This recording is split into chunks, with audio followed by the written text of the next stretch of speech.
नमस्कार sir. Hair free and hair growth जो है इतना जाना माना संस्था है हेयर क्लिनिक का। डॉक्टर अंकित सर हैं आप, और बहुत रिस्पेक्ट है पेशेंट्स में आपके लिए। तो ये जो आपने रिस्पेक्ट बनाया है, ये जो प्यार लोगों में बनाया है, किस तरह से मैनेज करते हैं? अगर मैं हिस्ट्री की बात करूं तो कब से शुरू किया आपने, और आज जो मुकाम पे आप पहुंचे हैं, 1500 सर्जरीज़ जो है आज कंप्लीट हुई है, उसके लिए आप क्या कहना चाहेंगे?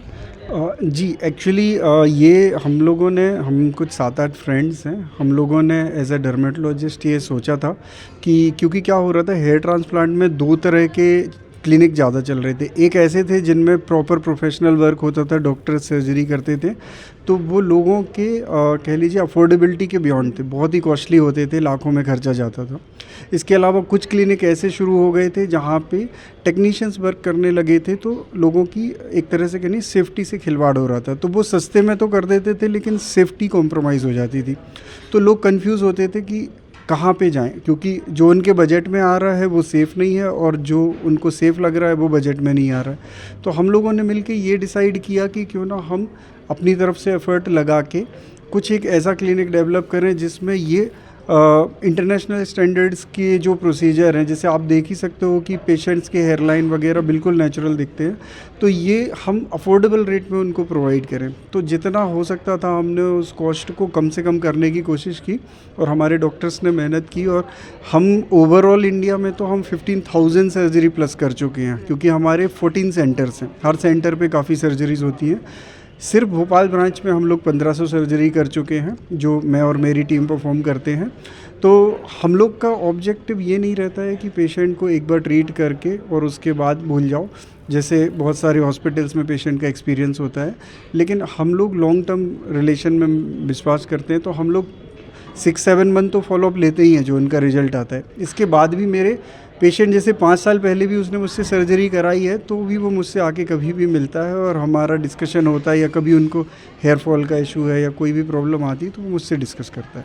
मेरा नाम सौरभ साहू है, मैं सतना एमपी से आया हूँ, और मैंने यहाँ पे hair free and hair grow से मैंने 6 मंथ पहले ट्रांसप्लांट कराया था, जिसका रिजल्ट जो कि आप देख रहे हो, रिजल्ट बहुत अच्छा आया है।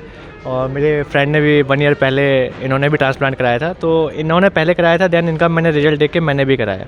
बट शुरू में थोड़ा सा मुझे बहुत घबराहट थी, टेंशन थी कि ये कैसे होता है, क्या होगा, क्योंकि मुझे एक सुई लगवाने में डर लगता था। लेकिन देन उसके बाद जब मैंने ट्रांसप्लांट कराया, उस टाइम पे जब हुआ और उसके बाद मैंने अपने फेस को देखा, तो आज मैं अपने आप से सेटिस्फाइड हूँ, और रिजल्ट सामने आप देख रहे हैं।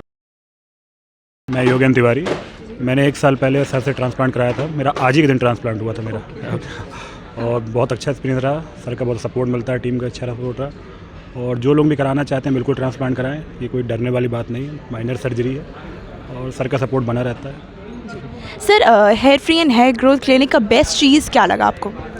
बेस्ट चीज़ ये लगा कि जो वहाँ का स्टाफ है और जो सर का जो बात करने का तरीका, और कभी भी कोई भी प्रॉब्लम्स हुई उन्होंने बहुत अच्छे से टेक किया, हम लोगों को कुछ चीज़ें समझाई, कोई डाउट्स थे, कभी हमने फ़ोन भी किया तो उन्होंने डायरेक्ट, जो भी उनके टेक्नीशियंस थे, उन्होंने डायरेक्ट कांटेक्ट कर डॉक्टर साहब को दिया मोबाइल कि हाँ ठीक है, आप उनसे भी डायरेक्ट बात कर सकते हैं।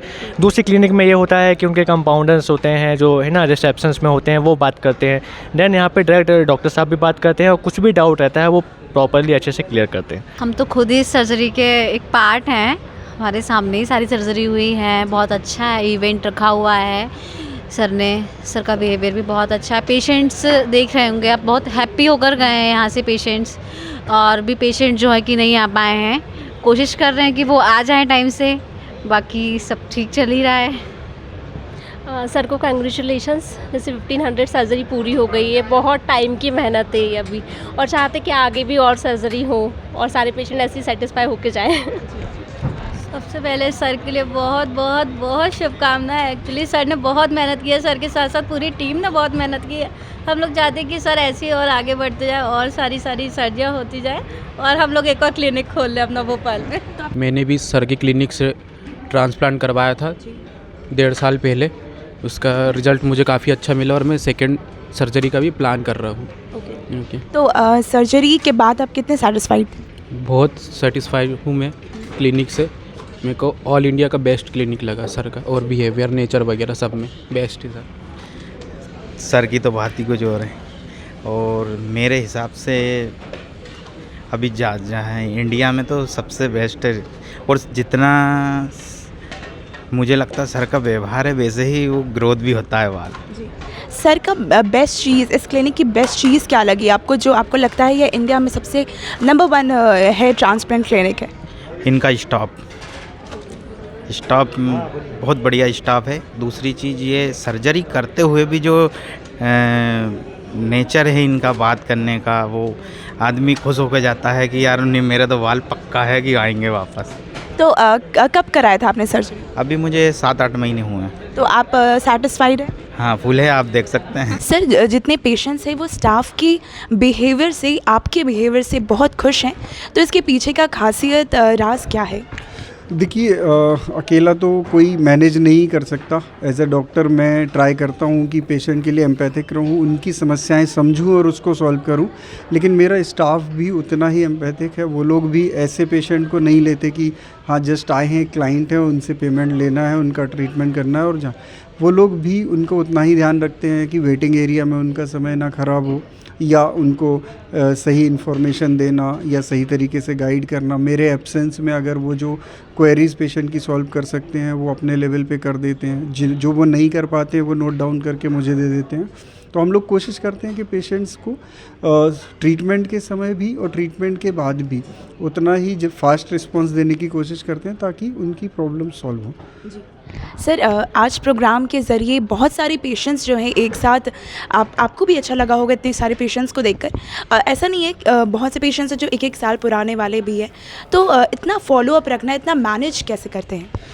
इसके लिए ना हमने टीम बनाई हुई है। मतलब हम लोगों ने शुरू किया था तब हम बहुत लिमिटेड लोग थे, लेकिन ग्रेजुअली हमें जैसे जैसे नीड समझ में आई कि हमें स्टाफ ज़्यादा चाहिए, तो हर एक सेंटर पे 10-15 लोगों की टीम है जो कि एक पर्टिकुलर टास्क करती है। जैसे सर्जन सर्जरी करेगा वो फाइनेंसेस में नहीं जाएगा, या टेक्नीशियंस सर्जरी में हेल्प करेंगे तो वो आपके बहुत ज़्यादा ऐसे अदर एक्टिविटीज़, रिसेप्शन या फॉलोअप्स में नहीं जाएंगे।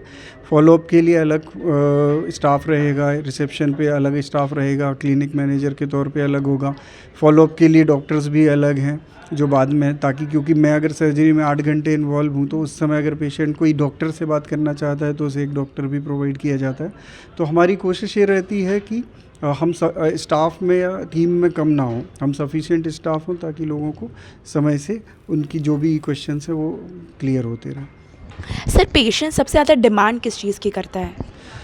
पेशेंट्स डिमांड बेसिकली देखिए अफोर्डेबिलिटी थोड़ा इशू है, लेकिन इतना बड़ा नहीं है क्योंकि अब हमने इसको काफ़ी अफोर्डेबल ऑलरेडी बना दिया है। पेशेंट्स को मेन 2 ही चीज़ें चाहिए होती हैं, एक सेफ्टी की एश्योरिटी, क्योंकि वो एक सर्जरी में जा रहा है तो उसको ये लगता है कि वो भी कॉस्मेटिक सर्जरी तो सेफ़ होनी चाहिए। दूसरा उसका रहता है कि एटलीस्ट वो इतनी मेहनत कर रहा है तो रिजल्ट्स उसको प्रॉपर मिल जाएं। ये 2 मेन चीज़ ज़्यादातर पेशेंट्स के वो रहते हैं, तो हम लोग इसको पूरी तरह कोशिश करते हैं कि फुलफ़िल करने की, कि किसी भी कीमत पे हमें लगता है कि उनकी सेफ्टी कॉम्प्रोमाइज़ नहीं होनी चाहिए। सो हम सारे प्रोटोकॉल से ही सारी सर्जरी करते हैं। और दूसरा जहाँ पे हमें लगता है कि प्रोटोकॉल से नहीं जाएगा वहाँ पेशेंट मना भी कर देते हैं। और दूसरा रिजल्ट्स में भी यही होता है कि हर एक के लिए हेयर ट्रांसप्लांट नहीं होता, कुछ लोगों का डोनर वीक होता है, वहाँ ट्रांसप्लांट नहीं हो सकता। तो हम लोग कोशिश करते हैं उन पेशेंट्स को स्ट्रेट मना कर दें कि आप इसमें मत जाइए, अदरवाइज़ आपको रिजल्ट्स नहीं मिलेंगे, ना कि उनकी सर्जरी करके और उनका समय पैसा सब वेस्ट करने का। तो ये 2 चीज़ें हम ध्यान रखते हैं। सर भोपाल की दर्शकों आपको देख रही हैं, तो कैसे इनवाइट करेंगे आप अपनी क्लिनिक में? मैं सिर्फ 3 चीज़ें बोलता हूँ कि आप जब भी हेयर ट्रांसप्लांट प्लान करें तो 3 चीज़ों का बेसिक ध्यान रखें, क्योंकि ये चीज़ें आपको सेफ़ जगह ले जाएंगी। नंबर 1, आप जिससे सर्जरी कराने वाले उस डॉक्टर को थॉरोली जाने, वो प्रॉपर इसी फील्ड का होना चाहिए, क्योंकि इसमें कई बार ऐसा होता है कि किसी और फील्ड के डॉक्टर भी ये करते हैं। अब जैसे मान लो मैं डर्मेटोलॉजिस्ट हूँ या ट्राइकोलॉजिस्ट हूँ और मैं आँखों की सर्जरी करने जाऊँ, तो मैंने हो सकता है कहीं से कोई शॉर्ट डिप्लोमा कर लिया हो, मैं आँखों की जानकारी रखता हूँ, मैंने MBBS किया है, लेकिन मैं उतना ट्रेंड नहीं रहूँगा जितना उसका स्पेशलिस्ट होगा। लॉन्ग टर्म वो उसी चीज़ के लिए सर्जरी कर रहा है, तो कहीं ना कहीं मिस्टेक्स होने के चांस ज़्यादा हैं। सेम चीज़ अगर कोई आई स्पेशलिस्ट स्किन की सर्जरीज करने जाए तो मिस्टेक्स के चांस ज़्यादा हैं। तो आप ये कोशिश करें, क्योंकि क्या होता है यही जो मैं आपको बोल रहा था कि टेक्नीशियन से करा दिया तो वो लोग कोई भी स्पेशलिटी के doctor hair transplant service start कर देते हैं, उसमें ना जाएं। आप अपने डॉक्टर को थॉरोली समझें। बहुत सारी जगह डॉक्टर बात तो करते हैं पर सर्जरी में इन्वॉल्व नहीं होते, वो किसी और से कराते हैं। तो ये ना हो आपके डॉक्टर ही आपकी सर्जरी करें। इसके अलावा आप उसका एक्सपीरियंस देखें, मतलब ऐसा नहीं है कि वो डॉक्टर इस फील्ड का है तो भी वो सर्जरी के लिए कॉम्पिटेंट है, क्योंकि एक चीज़ के लिए आपको बार बार प्रैक्टिस करनी होती है। तो जब आप एटलीस्ट 100, 200, 500 सर्जरी कर लेते हो तो आप बहुत कॉन्फिडेंट होते हो। तो इतना एटलीस्ट नंबर होना चाहिए सर्जन के पास, है ना। और तीसरी चीज़, जो जगह पे आप करा रहे हो वो रजिस्टर्ड क्लिनिक हो, क्योंकि बहुत सारी जगह आप देखोगे आजकल सैलून में लिखा होता है हेयर ट्रांसप्लांट सर्विस अवेलेबल, या कोई मॉल में लिखा होता है कि कॉस्मेटिक एंड हेयर ट्रांसप्लांट। आप खुद सोचिए किसी मॉल में परमिशन ही नहीं मिलेगी हॉस्पिटल सेटअप की, आप वहाँ पे कैसे कर सकते हो प्रोटोकॉल से। तो वहाँ हाइजीन कॉम्प्रोमाइज़ होने का और पेशेंट के लिए रिस्क होने का खतरा बढ़ जाता है। तो प्रॉपर रजिस्टर्ड क्लिनिक पे जाइए, डॉक्टर प्रॉपर रजिस्टर्ड हो और एक्सपीरियंसड हो। तो बेसिकली आप क्लिनिक के स्टाफ है, क्लिनिक के मेंबर रह चुके हैं। तो अगर पेशेंट की बात करें तो पेशेंट सबसे ज़्यादा डिमांड किस चीज़ की करता है? डिस्काउंट। डिस्काउंट। बाकी पेशेंट को स्टाफ का बिहेवियर, डॉक्टर का बिहेवियर सबसे मोस्ट इम्पॉर्टेंट रहता है। अगर स्टाफ का बिहेवियर सबसे अच्छा, जैसे रिसेप्शन पे आता है फर्स्टली वो, तो रिसेप्शन का बिहेवियर बहुत अच्छा होना चाहिए, और हमारे यहाँ का ऑब्वियसली कि अच्छा ही है। सबसे यही ज़्यादा सबसे इम्पॉर्टेंट करता है। कॉस्ट इतना इम्पॉर्टेंट नहीं करता है, बिहेवियर ज़्यादा इम्पॉर्टेंट करता है may be. Like trust, patient trust करके हमारे पास में आता है, और अगर हम उसको वही सर्विस नहीं देंगे तो उसको थोड़ा सा सेटिस्फाई नहीं हो पाएगा वो, है ना। तो हम पूरा ट्राई करते हैं कि हम उसको वो सब दे पाएँ, और इवन हमारे यहाँ के पेशेंट से आप बात करोगे तो वो सेटिस्फाई रहते हैं। पेशेंट सबसे पहले हम लोग के पास आके यही पूछता है रिज़ल्ट के लिए, तो जो कि हम लोग का रिज़ल्ट सबसे बेस्ट है। तो पेशेंट देखता भी है यूट्यूब पे, तो रिज़ल्ट अच्छा ही मिलता है काफ़ी। तो हम लोग चाहते हैं कि और देख के और अच्छे से आए। यहाँ पे सारी पेशेंट स्टाफ के बिहेवियर से बहुत खुश हैं, एविडेंट हूँ मैं। तो अगर मैं बात करूँ कि जो मैनेज आप कैसे करते हैं इतने पेशेंट्स को, और बीइंग इतना टफ शेड्यूल होने के बाद भी कैसे मैनेज रहता है एक स्माइल रहना एंड सामने वाले को हमेशा खुश रखना? लाइक अभी हम लोग को बहुत ज़्यादा टाइम हो चुका है, कोई भी यहाँ पे कम टाइम से नहीं है, तो हम लोग एक फैमिली का पार्ट बन चुके हैं। तो अभी बहुत कुछ कंफर्टेबल हो जाता है ना पेशेंट के सामने, और उनको अटेंड करना। इवन हम लोग ऐसे बिहेव नहीं करते जैसे एटीट्यूड वगैरह, उनको वही हम उनको सर्विस प्रोवाइड कर रहे, तो हमें थोड़ा सा नॉर्मल रहना पड़ेगा उनके आगे, और हमें हम्बल रहना पड़ेगा। क्या जब पेशेंट आता है तो हम लोग का खुद का स्ट्रेस अपने आप ऑटोमेटिकली गायब हो जाता है पेशेंट को देख के। बस यही चाहते हैं कि वो खुश होके जाए। पहले तो अंकित सर को बहुत शुभकामनाएं देना चाहूँगा कि उन्होंने इतना अच्छा काम करके इतने सारे लोगों को जोड़ा है अपने साथ, और आगे ही वो ऐसा ही काम करते रहे। जो सभी के बाल जो डल हो रहे हैं, जो भी गिर रहे हैं, उन सभी की हेल्प ही हो रही है एक तरीके से, और वो बहुत अच्छा काम कर रहे हैं। मैं उनको बहुत शुभकामनाएं देना चाहूँगा। पहले तो हम आपको बताना चाहेंगे हम लोग आर्टिस्ट हैं। सोमेन भाई हमारे सिंगर हैं, निखिल भाई गिटारिस्ट हैं, और मैं एज आ होस्ट आज हम लोग यहाँ पे इस इवेंट में आए हुए थे, और काफ़ी ज़्यादा अच्छा इवेंट था। और जो अंकित सर जो काम कर रहे हैं, क्योंकि जब हेयर लॉस होता है ना तो लोगों का एकदम से कॉन्फिडेंस लो हो जाता है, ठीक है। लोग पार्टीज़ में नहीं जा पाते हैं। कई लोगों से आज जब मैंने इंगेज कर रहा था, मैं बात कर रहा था, तो उन्होंने मुझे बताया कि हाँ ऐसा कई बार होता था कि हम लोगों ने पार्टीज़ में जाना छोड़ दिया, बहुत सारी चीज़ें ऐसी हुई। तो अंकित सर जिस तरीके से लोगों के बाल वापस लेके आ रहे हैं, तो बाल के साथ साथ उनका आत्मसम्मान, कॉन्फिडेंस भी वापस आ रहा है, तो बहुत अच्छा काम कर रहे हैं। और हमें तो पर्सनली बहुत ज़्यादा मज़ा आया, और सोमेन भाई ने जिस तरीके से अपने गाने गाए, मैं तो भाई आपका फ़ैन हो गया हूँ। और बाकी अंकित सर को बहुत बहुत शुभकामनाएं। ऐसे ही आप लोग, अगर आप लोगों के भी बाल झड़ रहे हैं, मैं भी जल्दी ही आऊँगा। ठीक है दोस्तों, तो अगर आप लोगों के भी बाल झड़ रहे हैं तो आप लोग hair free hair grow clinic Bhopal में ज़रूर आएँ और अंकित सर से मिलें। Thank you so much. बने रहिए प्रदेश टुडे वीडियो न्यूज़ के साथ। धन्यवाद।